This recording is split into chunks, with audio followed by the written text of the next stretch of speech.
অনেক দম্পতিরই সন্তান না হওয়ার পেছনে একটি বড় কারণ হলো পুরুষের শুক্রাণু কমে যাওয়া বা দুর্বল হওয়া। কিন্তু লজ্জা বা না জানার কারণে অনেক পুরুষই এই বিষয়টি এড়িয়ে যান।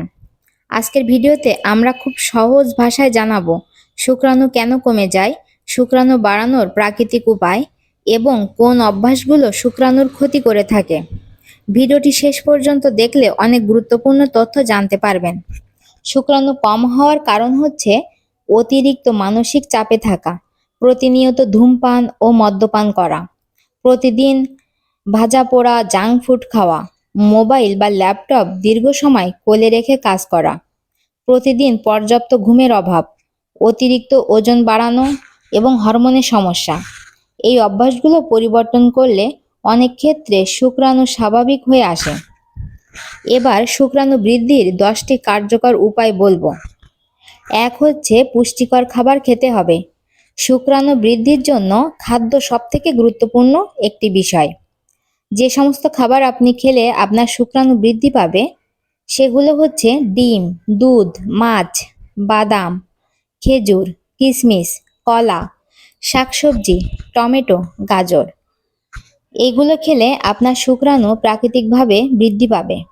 বিশেষ করে জিঙ্ক ও ভিটামিন ই সমৃদ্ধ খাবার শুক্রাণু বাড়াতে সাহায্য করে।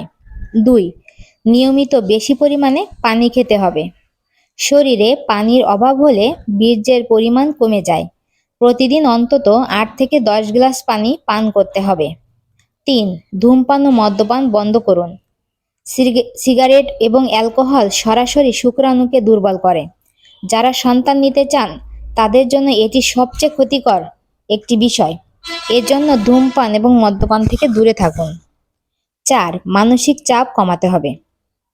অতিরিক্ত টেনশন এবং দুশ্চিন্তা হরমোনের ভারসাম্য নষ্ট করে ফেলে। প্রতিদিন 10 থেকে 15 মিনিট হাঁটুন এবং মেডিটেশন, প্রার্থনা, নামাজ এগুলো পড়তে পারেন। 5. পর্যাপ্ত ঘুমান। ঘুম কম হলে টেস্টোস্টেরন হরমোন কমে যায়। প্রতিদিন 7 থেকে 8 ঘন্টা ঘুম খুবই জরুরি। 6. নিয়মিত ব্যায়াম করতে হবে। হালকা ব্যায়াম যেমন হাঁটা, সাইকেল চালানো, যোগ ব্যায়াম এগুলো রক্ত চলাচল বাড়ায় এবং শুক্রাণুর গুণগত মান উন্নত করে। তবে অতিরিক্ত ভারী ব্যায়াম করা যাবে না। 7. ওজন নিয়ন্ত্রণে রাখতে হবে। অতিরিক্ত ওজন থাকলে শুক্রাণু উৎপাদন কমে যায়। 8. মোবাইল ও ল্যাপটপ সাবধানতার সাথে ব্যবহার করতে হবে। দীর্ঘ সময় মোবাইল পকেটে বা ল্যাপটপ কোলে রাখলে অন্ডকোষের তাপমাত্রা বেড়ে যায়, এতে শুক্রাণু নষ্ট হয়। সম্ভব হলে মোবাইল পকেটে না রেখে ব্যাগে রাখুন। 9. নিয়মিত সহবাস করুন।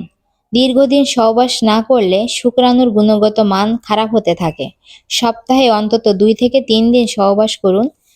শুক্রাণু সুস্থ থাকতে গেলে আপনাকে অবশ্যই এই নিয়মগুলো মানতে হবে। 10. ডাক্তারের পরামর্শ নিন। যদি 6 থেকে 12 মাস পর্যন্ত চেষ্টা করার পরেও সন্তান না আসে তাহলে অবশ্যই সিমেন অ্যানালাইসিস টেস্ট করান। প্রয়োজনে ডাক্তারের ঔষধ বা ভিটামিন সাপ্লিমেন্ট নিতে পারেন। কোন খাবারগুলো এড়িয়ে চলবেন? অতিরিক্ত junk food, fast food, soft drinks, অতিরিক্ত চিনি, প্রসেস খাবার এগুলো আপনি এড়িয়ে চলবেন, তাহলে আপনার শুক্রাণুর গুণগত মান ঠিক থাকবে। ধন্যবাদ ভিডিওটি শেষ পর্যন্ত দেখার জন্য। এমন তথ্যবহুল আরও ভিডিও পেতে আপনারা চ্যানেলটিকে সাবস্ক্রাইব করে রাখুন। কিছু জানার প্রয়োজন হলে অবশ্যই কমেন্ট বক্সে জানাবেন এবং ভালো লাগলে লাইক দিয়ে পাশে থাকবেন।